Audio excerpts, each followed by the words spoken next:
Hello guys, today's show is all about submissions, meaning we're finally going to get to all the submissions you guys have been sending. And also we're going to talk about actually submissions, or because there are certain, you could say, submission requirements that Netflix unveiled on their website. So kind of talk about that, and then we'll get into some questions that you guys might have about that, and then show off all the cool work you guys submitted. So as always, got here my brother here with me. Hi guys, hello everyone. And yeah, let's get right into it. So, like I said, submissions. Let's see here. So, Netflix. By the way, you can check out the link. The link is on the on the bottom, basically, of the in the description of this video. And the link for the basically where on the Netflix website, or you could say the backlog, which is like their kind of website that they have for production companies that work with Netflix. So like companies that produce original content for Netflix, stuff like that. And they released their camera requirements up here. So maybe first, kind of let me just go through these and just kind of show you guys, I guess, what we have here. So as you can see up here, we got what is it here? Camera requirements. So you can see, and by the way, they have them actually in different languages here, so you can view that too. And you can see, first thing they ask for is 4K, not 8K, not yet, at least. So they're saying at least 4K resolution. And it says camera must have a true 4K sensor equal to or greater than 4096 photosites wide.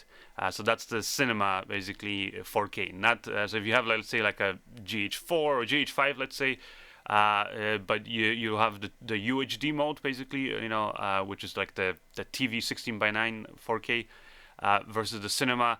Then you want to be shooting the one, like I said, in the 4K cinema. Now, next thing is minimum of 16-bit linear or 10-bit log processing, a bit rate of at least 240 megabits, and it's they're asking for 23.98, I guess, or 24 frames per second recording. And then the recording format must be set to either RAW, so uncompressed or lightly compressed sensor data, or log color space. And then they're asking for slog3. I guess they're not accepting slog2. VLOG, so they are accepting that. Canon log3, red log film, Blackmagic design log, or log C. No looks or color correction should be baked into original camera files, which is interesting. Oh, Mike. Yeah. Sorry, could you zoom in on the webpage, because some people who are on mobile, they cannot see. No, not really, because this is on my desktop, so can't zoom in. But you guys, like I said, can click the link, and later on you can check it out. But right now I'm reading it out, so you guys can hear exactly what I'm saying. All right. What? No, because you don't let me actually. I want to say that in Chrome you can zoom in easily, right? Oh yeah, how do you zoom in then in Chrome? The three dots, and then you've got the zoom, and then just plus. Actually, I don't even know how you use this. I see on the right top corner you've got the three dots. Yeah. Yeah, just open that, and in the middle of that menu is the zoom. Okay. Learn something new every day. All right. So, anyways, is that good enough? Hopefully it is. All right. Yeah, just let us know.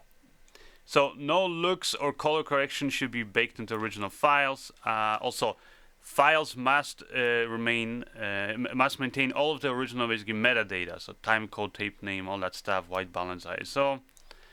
Aspect ratio, framing, so they're asking for greater than 2:1 must be equaled and discussed with Netflix. So anything bigger than that, basically, or wider than that, must be discussed with Netflix for approval. And framing chart must be shot before physical principal photography begins and processed through the Dailies pipeline, which basically they're asking they want to be able to approve the actual format. So like if you're doing something that has a lot of animation or VFX, that kind of stuff, that's what they're saying. And then here's the other interesting thing, which is the approved cameras.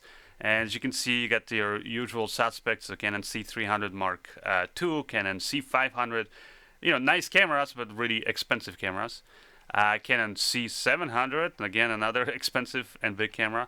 Panasonic VariCam, so that's the reason why they're saying VLOG they'll accept, but not VLOG L, meaning those of you guys who invested in the GH5 maybe, or GH4, and you have a nice kit, it's not going to cut basically these requirements.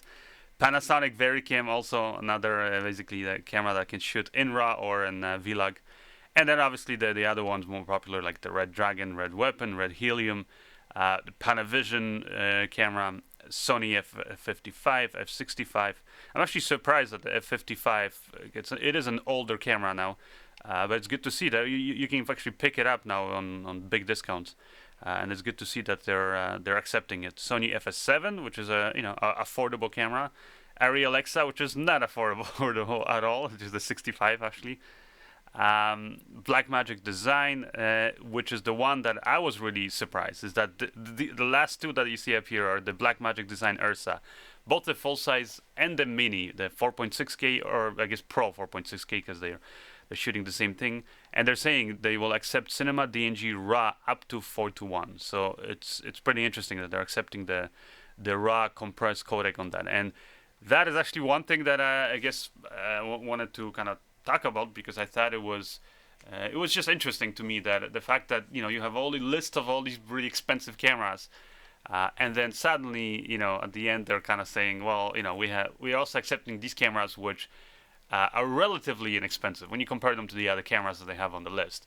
They're obviously not as cheap as like DSLM, like A6500 or GH5 that's popular right now, but it's still affordable. I mean, you can pick up a used, actually, as a friend of mine bought a used Ursa Mini 4.6K for $3,000. So you just got to look around online or whatever it is that you look for used gear. So it's it's just interesting. And I thought kind of a little bit encouraging too to people who are already Ursa Mini owners, that you can kind of feel safe that if you ever get hired by Netflix, that's a big if, but if you get hired by Netflix, to basically work on on one of their productions, and if you own already the Ursa Mini, then you can get to work pretty much right away. Right now, obviously they have a whole other, for example, they have a color pipeline afterwards. They have requirements for, which maybe here I'll just show you guys quickly. So like color pipeline, so like native camera plus the show LUT, because they do not want you to actually color grade and deliver to them basically color graded footage. They want to basically have it all basically, I guess, edited with the RAW and then with just a LUT that you apply to it. I think the idea is that you do deliver the final film, everything done, but they also get a copy of raw files. So if there's a concern, they don't like something, they can go to a different production house and redo any of the post-production. I think that's the idea, right? Well, I guess, yeah. So maybe we can get into that. So why do you think, Lucas, they have these requirements, and what is it really for? I guess just so that people can kind of I'm sure it's going to start a discussion, and if you guys have opinion, let us know obviously in the comments. But like, why do you think, Lucas, that? I just wanted to say the first reaction when I saw those requirements was like, holy cow, like they want a lot, right? Oh yeah, But and I wasn't sure. And then also when you sent me the article originally, I thought this is actually for if you want to sell a film to Netflix. I was like, oh my god, to sell a film to Netflix, you need that quality, and that's actually not the case. No, exactly. But so we'll get into that. But why do they want it like that? Well, I guess they want to have full control. So they're spending millions of dollars on these productions, the financier, those productions. So then they want to just have control, right? And that includes the post production. So then if there's anything like so when the production house that they work with, if they don't deliver the quality that Netflix wants, then they have the option to go to somebody else and get it fixed. That's A. And B is, I guess, it's about the future proofing the content. So Netflix, they always try to have the highest quality, right, online, and so they've been pushing 4K. Now they're really going with HDR, and that's also why they wanted these cameras that give you really good dynamic range. Now is it true? Somebody told me, I don't know, maybe Lucas, that Netflix was looking to go into 8K. Like I know they've been one of the first ones to stream. I guess 4K, and the House of Cards was like the first kind of bigger show that they did in 4K. But then somebody online was telling me, actually two people specifically on Facebook, but they were telling me that that they're now going into 8K, and looking by their camera requirements, they're not asking for 8K. So, and I also it would be hard for me to believe simply because as far as I know, most people still are not able to even watch 8K. So I don't. Do you know anything about that? Sorry, just for a moment I lost signal. I'm not sure what happened, but Yeah. Yeah, so I'm saying 8K. Like I heard from some people that Netflix is now pushing 8K, which for me it's hard to believe simply because it's a really hard to format to a stream, right, over most people's internets, but also just to watch it. I mean, 8K TVs are still not so, I guess, broadly available. Right. No, so I don't think I haven't really heard that them No, pushing okay. 8K. I think YouTube now allows for 8K videos, but yeah, I mean, it's so rare for anybody to actually watch anything in that. But I mean, yeah, I would not be surprised if soon enough, Netflix will be asking for 8K, footage for their productions, right? So that Hmm. kind of makes sense. Maybe right away we can. Okay, there's a question that we should get to, but well, like, why is it that the GH5, for example, is not on the list? That's one question we had. Why do Yeah. you think? Well, I mean,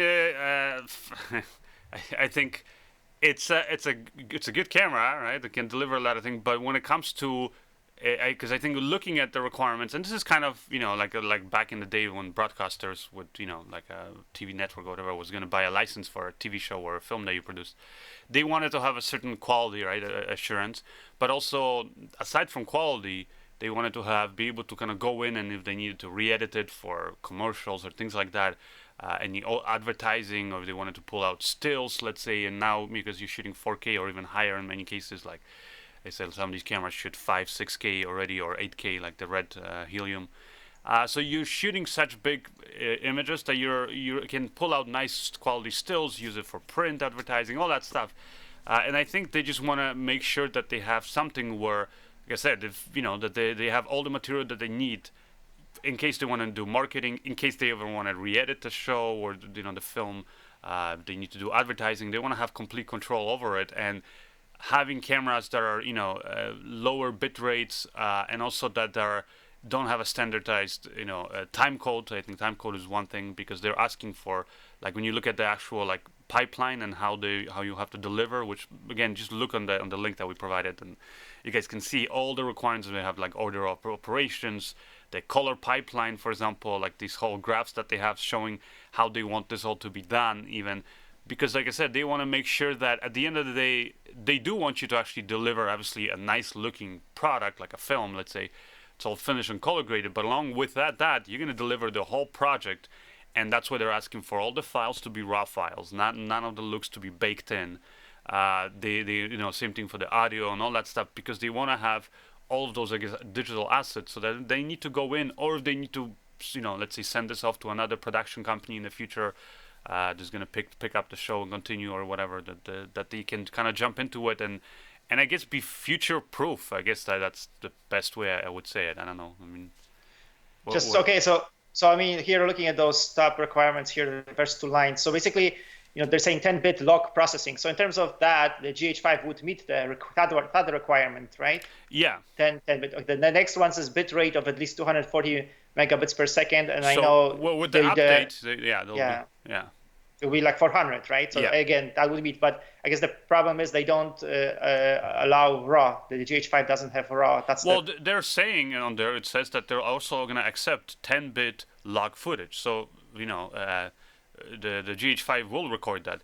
It's, to me, I'm thinking the reason why, and they're so specific about the cameras, is because they're also saying they want the standardized time code, like all these things, and GH5 is close, very close there. I mean, there's actually a lot of cameras that are very close to that, be able to deliver all that stuff. But you also know that there's like I said, there's to really, you can set up the GH5 to be like a full production ready. Like I said, we'll have standardized time code and all those other things, but it's still not. I guess it doesn't come like right out of the box ready for that. Now there is actually one thing in there that on their page where they're saying, like, in case, let's say you need to use another camera for, let's say they're saying like example as test crashed cams. Like, let's say even if you decide to use a GoPro, right, mounted on something, and it's going to probably get destroyed, but you're trying to get a cool angle. They're saying they're willing to accept it upon basically Netflix approval. So you have to basically then contact them, let them know, okay, we're planning to shoot this one scene. Now, I guess what's interesting to me is that the fact that Netflix is kind of like a studio, right? It was back in the day. They were basically financing these shows and films, and they're not themselves handling the production. So they have production companies, right? People, companies that have contracts with them that actually produce this stuff, same way as a studio would. But they are still very hands-on and kind of very, they want to approve almost every step of the way, kind of, it seems. With so not just the shooting, but then even later on in post-production, the whole pipeline, how you deliver the stuff, but also how you edit, how you color grade. They're very specific, so they want you to kind of follow their guideline and then also make sure everything's approved by them. Which that I guess I found a little maybe surprising, because back in the day, when studios kind of hired a production company, they just kind of trusted, okay, these guys know what they're doing, as long as at the end of the day we want this format or whatever, and then they would get it delivered, right? But they never really were that themselves, I guess, the studios involved from the technical side. But Netflix, being a tech company, I guess. Exactly. It's a tech company. They're they're really pushing the technology. I mean, what they're doing with the servers is pretty amazing. Like the fact that you can stream Netflix, their content, all over the world, and there's a very high reliability, like HBO, when they were unrolling, at first they had HBO Go, and that didn't go out, so well, didn't go, so it wasn't such a good, reliable service. So then actually HBO had to go to this company that from Major League Baseball, that they're another company that's really, is up there in terms of they're the leaders with Netflix in terms of streaming, right? Streaming content all over the world. And so it's like, even for HBO, it was a technical challenge to deliver that content. Many people, I guess, assume that what Netflix does is easy, but they're really smart, very advanced technical company, right? Yeah. I'd say also interesting here, I'm looking at the backup and data verification here that they have, again, specifications, and I closed my window here. But yeah, they're basically very specific here with, again, how they are asking for you to basically deliver all those all those files, and even how to back them up. They're asking basically to use specific RAID drives, and they're saying, and this is something I think all of us should be doing, minimum 2 copies, but they're saying 2 or more basically copies of all the original footage, audio, all that stuff, and when you're delivering, I guess, all that stuff to them. So it's interesting to see that this is what Netflix is doing. Yeah. Let's address one important point, and here is a question from Baba Jiso, and he says, if a feature was done independently then presented to Netflix, will they own all? Actually, he's asking whether they would own all the rights. Well, that's a different thing. But actually, the question is, so if you do it, independently, do a feature, and then try to sell it to Netflix, will Netflix say no just because you don't meet these requirements? So, Tom. Well, yeah. So I guess, well, you know that too, right? I know the answer, but I want to give you the answer. It. All right. So the answer is no. That's not a problem if you don't meet these requirements. They're looking for quality stories, and there has to be, I guess, at the end, the audience, the technical quality has to be high enough so for the people to enjoy this content, right? So it's not distracting. But otherwise, you can shoot even on a cell phone still and get your film onto Netflix, like what happened with the film Tangerine, which was like a very popular film at Sundance Film Festival. I think it was 2 years ago now. Oh, really? And it's on Netflix now. It's not just like an iPhone, not pure iPhone, like they did adapt lenses to it and so on, right? But so I'm assuming they're not saying no to they're not going to say no just without seeing the content, right? But yeah, I guess the content trumps everything, right? I mean, you have to have content you have to have a good story, I guess. Yeah. So, but the main thing is, like, when they are spending millions of dollars, then they do ask for these very high, technical specs. Now, but if I'm wondering though, what do you think, Lucas? Like, in terms of, they're spending money, but let's say somebody wanted to do, like that kind of Blair Witch Project, right, kind of thing, where it's supposed to look very raw in your face, or kind of odd to, I don't know, like kind of, something like paying homage to like some old films, shot on 8mm or something, war footage, and somebody wanted to literally shoot it in that, like old camera technology and something. Or let's say it's a story about people, I don't know, on Skyping or something, FaceTiming on their phone, and it all happens through that. If you wanted to actually shoot it with that, because that's what the story is about, I'm guessing they would make, because they're saying in for test cam, this and that, they'll make exemptions. So I'm guessing they're still open to that. I guess if it's part of the story, then they're open to that, right? I mean, I think they're open, but what you see Netflix, like I mean they have such huge wide library of like content in terms of very different films that they have there. So you'll find everything there. But I do think there's a general trend I see from them in terms of the business side is they're going for bigger productions, right? Exclusive and bigger productions, and so like they're working with bigger budgets and so on, and so I guess you will see less of the lower production quality content on their platform. At least when it's stuff that they're financing themselves, right? Yeah, I mean, Fear, actually, there's a question on Facebook from Scott. Aren't there any Netflix original productions being shot on film? And I thought there were. I thought that, but maybe I'm mistaken again. I thought that the whole, the one about Pablo Escobar, was it Narcos? I thought that was shot on film, and it's a Netflix original. But I don't know. I mean, do you know, Lucas? Because it seems like they're just basically saying they want, which makes sense. Again, they're a tech company. They're moving forward. They want to have, be basically future-proof and kind of, I guess, ready with all this footage. But so it makes sense that they would go digital. But is it like, as far as you know, Lucas? Is it like, are they doing any original productions that are maybe, like I said, that are shot actually on film or no? I cannot give you any examples right now, but I would be very surprised. I'm sure they would not say no to a director, like accomplished director who would come to them and say, I want to do this with you guys, but I want to do it on film. Like for sure, that would not be the deal breaker, right? Yeah, I would assume so also. Yeah. But at the same time, them having these very coming out and giving actually specific requirements on their website, it also tells you a lot. See, where what they think in terms of the digital versus film debate. Like they clearly think it's much better to shoot on digital, but I mean how it is difficult is to attract talent even for Netflix, so you have the very accomplished director who comes to them and asks them to shoot on film, they'll say sure, we'll do whatever you want, right? Probably, yeah, because like what do you call it, like there's a lot of directors, like let's say if Tarantino or Spielberg, they went to them, and those are like the two directors that always come to my mind when I think of film still being shot. And yeah, I'm pretty sure if those guys came to Netflix and said, hey, we want to produce, direct some kick-ass new film just for you guys, but it's got to be on film. And then, obviously they're going to make exceptions. But if just an average guy, me and you, whatever, just went there, and they would be like, no, this is the requirements. So in a way, it makes me feel happy that I invested in the Ursa Mini 4.6K. I think I made the right choice. I kind of, always makes you feel a little bit better inside that it's like the money that I spent, I guess, was spent well, on that camera. So here is another question it's a question from David Nera, and he's asking, what about the Canon C200?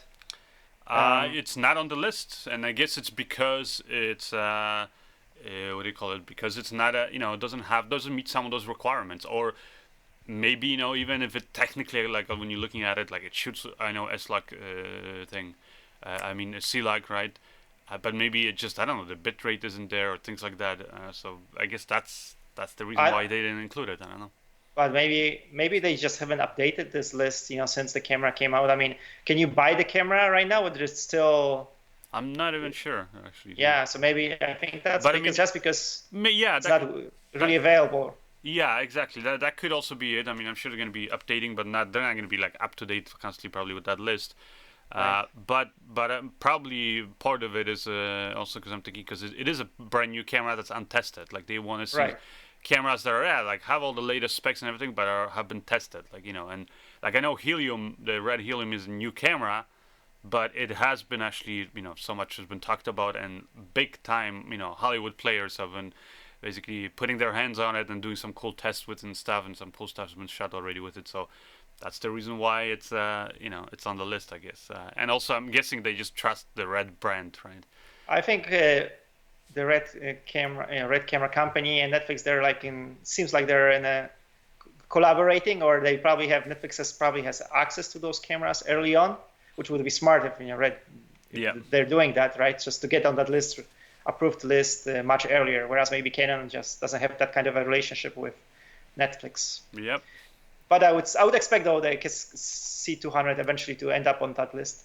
Okay, so wait, it was supposed to be a quick thing, but it's already like almost half hour. Do you want to let's get to those submissions because we really promised people. All right. And if anything, if that's and then we'll take questions, I guess, after, right? Right. Yeah. All right. So the first submission here is from what is it? I was looking for his names. Felix Lyhs, again, sorry if I mispronounced the names. German filmmaker slash cinematographer, and he's saying started making films last year. This is his second video that he's shot. It's an artwork of an artist in his hometown. He says, we actually walked 2 hours into the forest to get into this last place. It was a bit sketchy, I'm not gonna lie. Some shots, nice shots I think we got in the end. I hope you enjoy it. And everything was shot handheld. He used the Nikon D3300 and the lens was the Nikon AF-S Nikon DX 18 to 55 millimeter. And then what it says up here, it's he's saying basically it's like a pretty basic cheap lens, basically kit lens. And then he color graded everything and edited in Adobe Premiere, After Effects, and he used Film Convert for editing music we got from Glitch Mob, A Dream Without a Dream. So this is actually a cool submission, I gotta say. So let me here bring it up so you guys can see it, and just kind of let you guys watch it for a bit. Alright, turn on the sound.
I think it's like I said, pretty cool. I'm gonna let you guys watch the whole thing. Provide the links in the description of the video so you guys can see it. What I think is that, like I said, it is a simple scene and might get a little repetitive after a while, but I think sometimes you can see having just one location, one simple concept, and if you just frame it nicely, you do interesting color grading, all that stuff. And I actually like the little addition of those little squiggly line kind of animation. That kind of was, I guess, made popular by the Bruno Mars music video. I like how, like I said, how it was done, because it kind of, I've seen a lot of people overusing that effect now, and like I said, it's, it's in this case, I think it fit, it fit basically the video, right? Because it is about an artist making, working, and I would say especially up to a point where. Like where you're seeing all the close-ups of the shots of his spray painting, and you're not really getting to see what he's doing, seeing all these close-ups, and then like I think halfway through, kind of finally you get this reveal, you start seeing what he's actually working on. So having a little, it's just a visual story, but you can there just visually you can kind of tell a little bit. Because you're kind of making people curious. Okay, what is he working on and things like that, and you kind of get this reveal. So I think good work. Yeah, I mean, to me, I guess the only, if I was going to critique it, just maybe a little, could get a little repetitive. It's 3 minutes long. Maybe if you cut the video down a bit quicker, I think for the story that you have in there, I think it would have been good, maybe even if it was just even half the length. But otherwise, yeah, great work, and on his second film too. So yeah, I agree too. Yeah, just repetitive, but otherwise visually it's very, very rich. yeah. So here, let's see what the next submission we have is from. Let me see here. It is from. Is it Renee Williams? I believe. And it's a trailer for a feature film, Traces of Indignity. The film is due to be released this year, he's saying, and it's again here. Let me just kind of before I play it. We're still in production. Most of the color grading and post sound work was done by him. He's in editing. He says newbie, but I think actually you did a pretty good job. I mean, I've seen already the trailer. There are a few areas where sound could be much better. I'm starting to use Adobe Audition. He says whenever he can to kind of fix up the noise and things like that. Let's see here what he says. So he's asking basically for overall feedback on the trailer and yeah, that's it. So let's watch it here, guys. So again, Traces of Indignity. This is a trailer for a new film, indie film that you guys can check out. And here it is.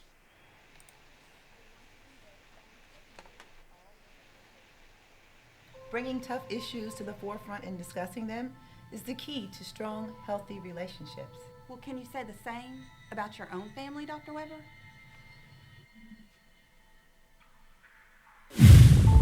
Dr. Weber, noted author, wife, mother.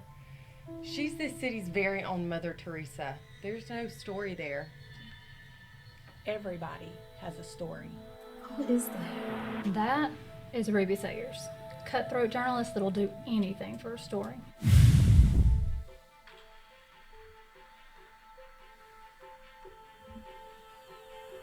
Speed up. Are the allegations of stalking true, Dr. Weber? There are nuts everywhere. And I would go crazy if I worried myself with every upset person who disapproved of me and my work. He eventually swerved like he wanted to run us off the road. We've been hearing news of stalking and media backlash. They all fish for a good story, and when you can't get one, they simply make one up.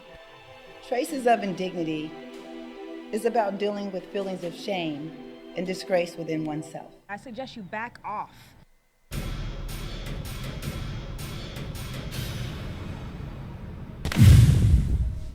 How could you keep something like this from us for so long? So there you have it. Again, I think it's a well-made trailer. Could it be fixed up even further? Yes, always. I think there's maybe a few shots that, like as a trailer itself goes, I'm saying editing, where you don't need to show the whole shot. You can have the audio overlaying, or kind of start the audio before and then have the shots, and then either thing, and then vice versa. When you cut out of it, you can still continue the audio but cut to another shot. So because you want to, in a trailer, I think you want to show as much visually, like what does the film have, and the audio can just be there to kind of, like I said, you have the little ad libs here and there to kind of explain what the story's about. But I'll tell you one thing is that, like, whenever I'm asked to look at indie film kind of trailers, I'm always like, oh god, not looking forward to it, because the number one thing you kind of see is just the acting is usually that it's kind of makes you almost want to cringe and feel, makes me feel almost embarrassed for the filmmakers, because usually that's the first thing that stands out, and especially in a trailer when you like cut in just those one-liners, or if the script, let's say, is bad. you really like it just pops out at you like you know, because when you're watching an indie film, you can kind of get lost in the world, and then it doesn't seem so cheesy or bad. But in the trailer, it just pops out at you. And I gotta say, this doesn't have that. So great job on that. And actually, it's a film that I could see myself watching. So I'll be definitely be looking out for when it's available, and hope you let everybody know where once the film is out, and for sure contact us and let us know. We'll help you promote the film, because again, it's I think it's. When it comes to indie films, I think we as indie filmmakers, we should be supporting indie films by watching them, maybe even, like I said, buying, usually you can buy a film for, just a few bucks these days online. So if you can, support the other indie filmmakers, because if you don't support somebody else, nobody else is going to support you. I guess that's the way I look at it always. But what do you think, Lucas? I do like the trailer. Uh-huh. Seemed like an interesting story, like it just well put, like a real story, good production quality, like you see so many different shots and so on, right? Lots of people, different actors, so it looks like a like a production of good size, good budget, but just visually, like the colors were not quite there for me. And that was the main thing for me that stood out in terms of the negative side. But otherwise, I thought like, it's like a real movie. I could watch it. Mm-hmm. Yeah. True. So yeah, very good job, Renee Williams. So again, let us know when the film is actually online, and we can watch it online, or if we can buy it somewhere so we can see it. So, okay. So next submission here is from looking for the name. Does it say the name here or no? Sophano Van, I believe. I believe that's who it is. Anyways, it's a fan film. And it's actually this is something that it's long. I can't show the whole thing. It's like half hour, but I'm gonna show a little part of it and let you guys watch it. And I think you should watch the whole thing, because it is actually pretty good. It's pretty funny. That's one of the main reasons. And it's a fan film submission to a contest hosted by Dilm Film Festival, celebrating the 20th anniversary of the original film, Barry Gordon's The Last Dragon from 1985. And what do you think of the overall story, the fight scenes, special effects, as well as drone shots? So again, I'm gonna play this one scene, and this is kind of like paying, I guess, homage to Bruce Lee and Bruce Lee movies. And if you've seen Bruce Lee, like this one scene I'll show you reminds me very much of like that, because again, I guess Barry's film also was playing on that. Is that the Bruce Lee film where he goes to Rome and he has that fight, and then when he's first introduced, and this is kind of where I guess what this film kind of mimics. So I'm gonna play this thing here, maybe the intro a little bit, so you guys can see the intro of the character showing up. And I'll play this one kind of a fight scene without giving away the whole film, so you guys can watch it later on. So here is the film. Leroy Goes to Hollywood, by the way, that's the title.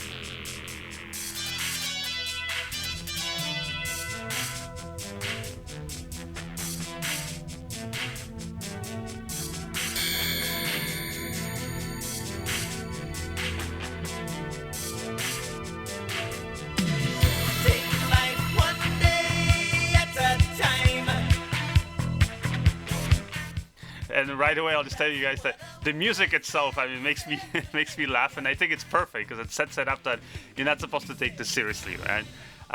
So the music, you see like the cheesy titles, the costume. I mean, this guy here shows up like he's basically from the backwoods of Thailand or Japan or somewhere.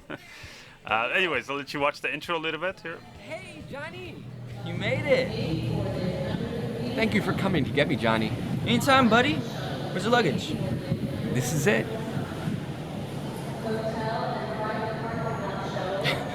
And I cleaned out my trunk. Laura will be working late this evening. Perhaps you could take me to the hotel where I will wait for her? No way, Jose. I'm not gonna let my best friend sit in an empty hotel room all day. I'm gonna take you around town, show you the sights. Who knows what the 7 Heaven thing. So yeah, so now you see basically the intro. Intro is, like I said, the guy shows up, I guess brand new in America. And that's the reason, I guess, why it reminds me of that Bruce Lee film, him showing up in Rome, getting picked up, kind of shown around town. And then while they're going, they actually managed to get here like some scenes shot at the the Hollywood Walk of Fame, which I'm surprised because I know cops there are notorious for cracking down on any kind of filming. but they managed to film there without, I'm guessing without permits. It looks like it is like a lower end production. But anyways, here's the scene where they're on the Hollywood Walk of Fame, and they basically get approached by these guys who end up stealing here this guy's wallet. So here, let's kind of cut to here the moment where they kind of go to basically start a fight with them. Yeah? What are you gonna do if we don't? Gentlemen, please return my friend's belongings and we can all walk away as if this never happened. I will even ignore your disrespectful comments about Master Bruce Lee. Get a load of this guy. This guy thinks he's Bruce Lee or something. I love More the like outfits Bruce they Leroy. picked. Like the glasses and everything, and the Michael Jackson here jacket and. Come and get it. Get him!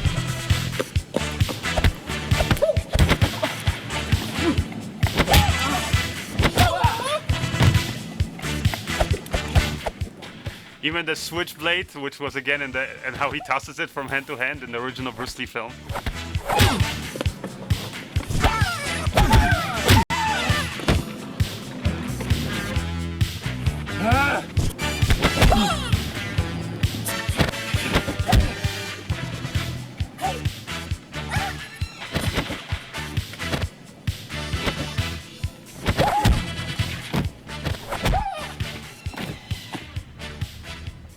Save one for me, Leroy.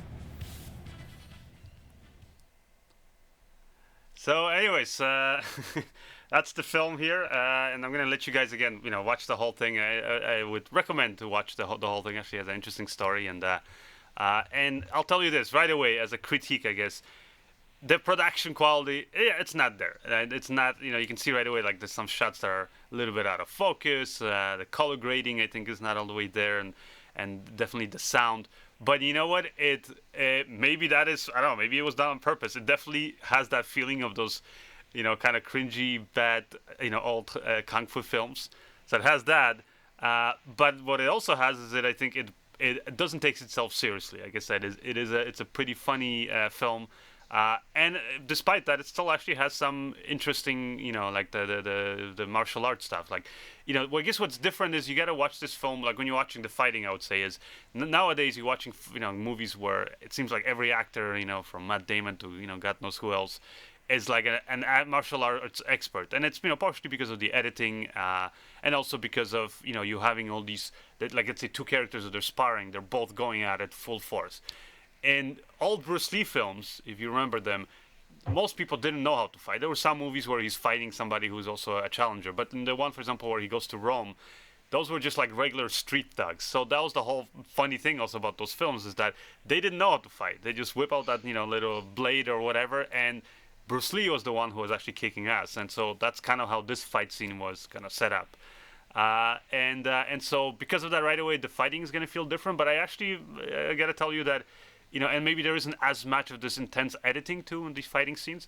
But you can see that the main character there definitely, had martial arts skills. But I think even if you don't think the martial arts are good or whatever, I think just for the humor and the story itself, I would recommend watching this film. And so, yeah, I would say at the end of the day, it's almost like I would say I don't care what camera this was shot. I don't care about anything. It's just if there's a good story or if it's find something interesting, I'm gonna watch it. And I think most of us are like that. So yeah, for me too. Like they got the most difficult part right, which is like the humor and the characters. Like I really enjoyed those. The main character and so on. It's like he's a really good actor. Plus, other the main character, other than also knowing how to fight. Right, he's actually like. It's a good combo to have to be able to do martial arts and be actually, be able to do comedy. Oh, so yeah. This actor might do quite well. Maybe he's already doing well, but I was like really impressed with him and the overall this short or this featurette. It's a half-hour film. Yeah. Yeah. So props and really recommend it. You guys have the time. And I'll tell you guys also as an indie filmmaker, and I think because most of us are probably indie filmmakers or want to get into that.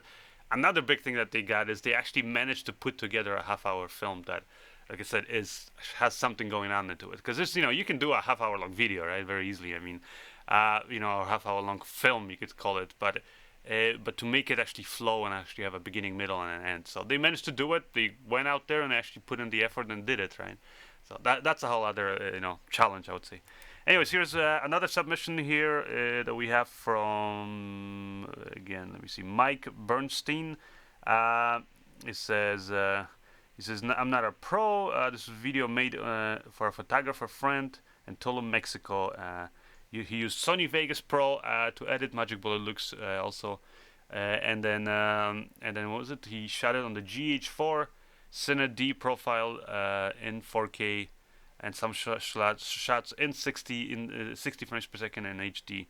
Lenses he used were 20mm Penny and a 25mm Leica 1.4 with a 4-stop ND filter.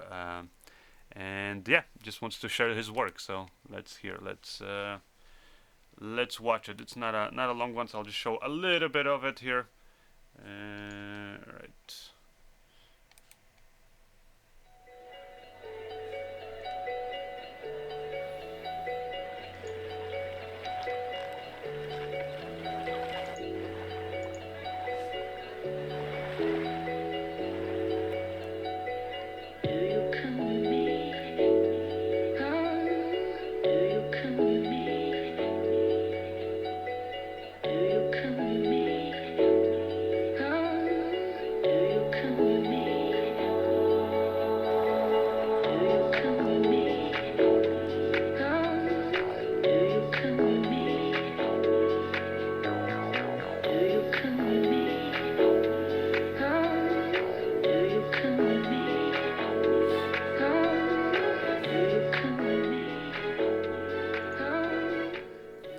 So, again, if you guys are interested, I'll let you watch the whole thing.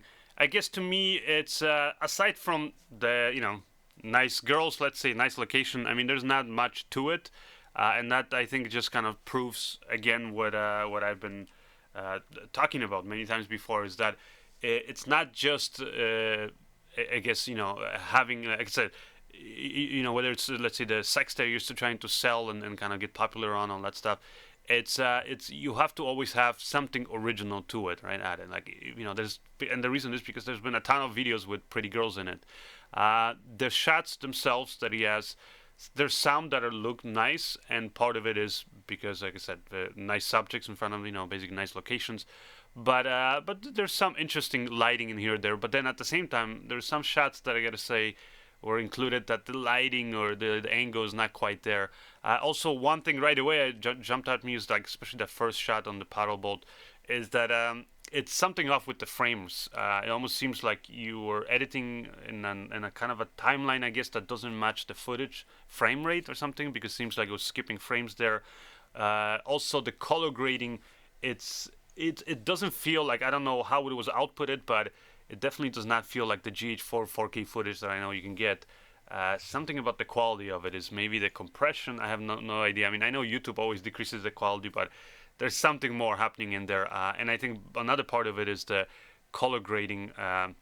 It's there. I mean, it's interesting and all that stuff, but it's too contrasty for me. It's just like there's too many highlights being blown out and all that stuff. Maybe it's because, I don't know, the camera settings and stuff like that. So that's, I would say, is good attempt, but yeah, for me, I'm not a big fan of this video simply because of those things. But I would say, like I said, just keep on at it. I mean, best way to learn is by doing stuff. So, Mike, you said that I guess you're not a pro, but because you're getting interested in doing more videos and just maybe getting into films yourself. I have no idea, but it's definitely a good start. And like I said, those are just kind of things to watch out for. So make sure you're, when it comes to resolutions, frame rates, like from the technical aspect, that once you're editing, you're keeping it consistent, so you not have any skipped frames. Color grading also, kind of like I was doing my videos about the monitor that I'm using and things like that. When you do color grading, you want to make sure that it doesn't just look good on your monitor. You want to kind of test it out on different displays. Do that. And then also, aside from that, just the video itself, the idea. Like I said, you had beautiful girls, beautiful location. add something different maybe to it, like another element where maybe there's like a little bit of a, like even the guy, you know, with the first video we showed, the guy doing spray painting, where it's like a little bit of a reveal and go, oh, that's what he's working on. So that could be maybe, again, something to consider. But good attempt, Mike. Just keep it up. I don't know, Lucas, if you want to say something, add to it. Oh, it's a video I wrote in the notes. I said, I don't like this video. I mean, okay, I don't want to be harsh. I don't like being harsh. It's just, yeah, it's at the end, it's not a good video. I wouldn't have shown it, but I guess sometimes to teach people what not to do, you know. But I mean, it's not like everything was bad about it. No. No, exactly. I wouldn't say yeah. it's not horrible video. It's just a video definitely that can be improved upon, right? Right? Right. Yeah. No, Yeah. for sure. Yeah. I mean, it's always, you know, anybody goes out there and puts in the effort. Yeah, and has to be commented, you know, for that, you know. Yeah, and also the fact that you're willing to put it out there on YouTube and let people see it, and you know, or even submit it to us. Like, you're not afraid of that, and you want to show off your work, and that's a good thing, because there are too many people who do videos, and sometimes maybe they're good work, but they're like so self-critical and, you know, doubting themselves that they you know, think, or they're just so doubting from the beginning that they don't even bother going and doing any video, you know, any work. So that's one thing. All right. Anyways, next submission from Darren Greenman, and this is what is it? There's more submissions. I thought that was our last one. Maybe I think you're looking at one that we actually showed before, Tom. Oh, are you sure? I'm not because sure, I know we had some outdated submissions. But anyways, this was submissions for short film shot on Canon 600D with kit lens, 0 budget. Although this was my first short film, and it was done with basically 0 budget and low cost equipment. So maybe, I don't know. Did we show this? I don't think we showed this. I think this is the last submission. But anyways. Well, let's play it. It's I know I haven't seen it, so that's the reason why I wanted to kind of also see it myself. So let's see, where is this? I have the right one here. Too many links here. Sorry, guys. Again, film here also. All right, here it is. All right, let you guys watch this.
Quite a good push. Ready? Okay, if I just hand this camera to David, you can film me a bit. Yeah. Okay. Very fast, mate. Take 10. Hi, I'm Darren. Don't zoom in. I'm not. Okay. I'm Darren. I'm 13 years old. It's my camera. You've seen my bedroom. You've seen the whole house. You better not be zooming in, David. Okay, and this is my house. Okay, we're just about to enter our base down Rosemary Lane. Okay, up we go the path.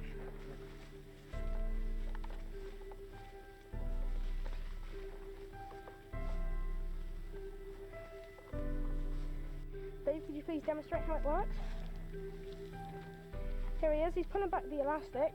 Basically, it's a huge catapult, which we've made a big one, which you can sit on. Again.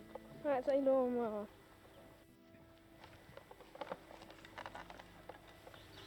a gate, as you can see there, which we managed to find. It was dug in the ground, and if you have a look there, we've got barbed wire around it. So that's why basically our security managed to get the barbed wire to touch that pole there. So we've got a lot of security in the base at the moment.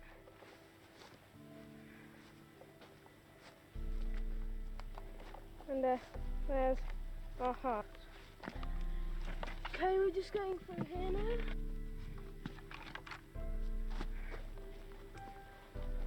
Okay. See?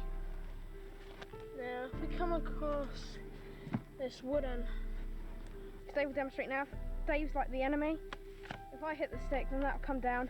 And if Dave tries to get through, he won't be able to. We move our way out of the emergency escape exit, like so.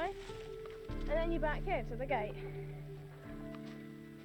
Here's a chicken gun shooting range. Have a look at that. Medical area, which I said I'll mention right now. Yeah, he's sitting on it. It is off the ground. Over here, of course, is my tree, as I've shown you before. There's my crate. And there's my cap, which I left down here yesterday accidentally. And this is for the lookout. There's Dane's tree there. He's got a rope swing. And a crate up his tree there. Okay, here we go. We're going to enter TP land now. It's through this way here. Over here is my TP. There's 2 TPs put together in here, do you see? And over here is my emergency exit. I can't bring this on my football ladder. Brilliant. Okay. First, you want to go now, Dave? Don't know. Oh, I see Ben's tree. Are you okay? He just said, are you okay? Fine, thanks. Over. Say hello. All right, guys. So I think we're gonna. It's a longer film, as you can see, 15 minutes almost. So we're gonna let you guys basically watch it, later if you're interested in watching the film. So there's something interesting in it for sure. And now, actually, the part where I'm actually cutting out, that's where now the story starts picking up. For me, I would say I love actually the editing that was done. The editing, like the use of the sound, like right from the beginning when you have the black screen but you're hearing the sounds, then you see the introduction of the guy at the train station, then even that when he's in his room when you hear the clock ticking, and it, the whole thing being is a time capsule is the title of the film. So the whole idea that he's going back in time through the use of these videos, and then how the music sadly enters is kind of a deeper kind of solemn music, and slowly enters, and then when he starts watching the videos, it takes him back to things. So that was all beautifully done, sets the mood nicely. To me, once he was showing all the home videos, it seemed after a while it seemed a little bit like I was like, okay, I want the story now to progress, like I want something new to happen. So that's always something to be aware of, like when it comes to pacing of all your films. But I mean, again, now it starts picking up, so I'll let you guys watch the whole thing. Unfortunately, we're at the end of our show. And whatever other submissions we didn't get to this time, again, we'll get to it next week. And those of you guys, again, who want to show your work, promote your films, things like that, again, you can submit to us. And the link for the submission is, again, in the description of this video. So, yeah, I guess that's it, right? That's it for today's show, Lucas, right? Anything else you want to add?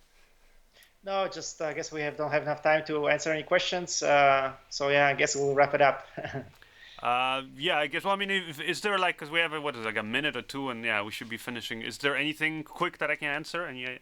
Why don't they accept the Alexa Mini in terms of the Netflix requirements? Oh, I'm pretty sure they do accept it. It's just, again, it's the whole thing that they maybe haven't updated, or they're going to be accepting it because it's a fairly, I guess, relatively new camera that hasn't been tested on the thing, or maybe they're just not a fan of it. I have no idea, but.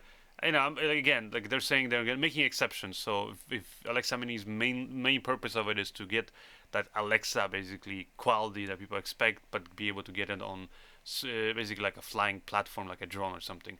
So if you tell them, hey, we want to get some shots on the Alexa Mini, then they're gonna accept it. If you probably said you want to shoot the whole project on Alexa Mini, then they'll probably tell you, well, why? Just shoot it on the regular full-size Alexa, because it has some of those other features, right? So that's probably my thinking. Any other questions? Do you still use your GH5? I guess that's a follow-up on your also on your yesterday's review of the camera, GH5? Yeah, I'm not using it. I returned the camera, and it's not anything against the camera. It's literally like I said in the review is, there's only so many cameras I can justify buying, and the good thing is, like I said, is like these days you can rent cameras, you can test them out, and we work with, for example, with B&H, so I can ask for certain cameras, and if they approve it, they'll let me basically borrow the certain cameras and let me use it. So like I said, I've used their camera. I also tested out, another few instances the GH5. But like I said, after using it for almost 3 months, it was a great camera, and it was so painful to send it back. But this was right after basically I bought my Sony a6500. And also, like I said, I own too many cameras, but I own the GH4 also. And like I said in the video, if you own the GH4, is it really necessary? Is it like, oh, I must have upgrade? And I think no, GH4 is still an amazing camera. So don't go upgrading it, I think, unless you really need those few extra features. But like I said, GH5 is great, but compared to GH4, it only goes a little bit, like this much. Like if this was let's say the GH3 before here, GH4 went way above it. GH5 is like a slight increment. Is it increase in quality and different features that they provide, but it's not as big. So for me, I couldn't justify spending again, almost $2,000 on a new camera when I just spent $2,000 on another camera, and there's only so many cameras I can buy. So like I said, so for me, I just thought, well, I had the GH4, I like that look, I like its form factor, all those things. Yes, it would be nice if I could have the GH5, but no, I'm not gonna right now think. I got the A6500, so I definitely have like I would say the latest, cool new whatever DSLM cameras that have some nice features. And for me, I would say the biggest improvement for the GH5 was the fact that you can shoot in 10-bit and all that stuff. But I also have that on my on the GH4, because I usually shoot with the Atomos Ninja Inferno, or just Atomos recorders before it was the Assassin or whatever. So now I have the Atomos Ninja Inferno, great external monitor and recorder. So I have that. So if you have a combo like that, then you're not really getting that extra quality, you know what I mean? Because I'm recording 4-bit, 10-bit also, 422 out of the GH4. So that's it. Any last questions? I think that's it. Let's wrap it up here. All right. So anyway, so that's it, I guess, for this show. And then again, if you guys want submissions, you want to show off your work, submit it. All the links, information is in the description of this video. Same thing with all the shows, then the submissions that we showed this week. If you guys want to watch the full thing, we're gonna provide those links below. And thank you guys for submitting everything. And we'll see you guys next week. Bye. Thank you. Bye.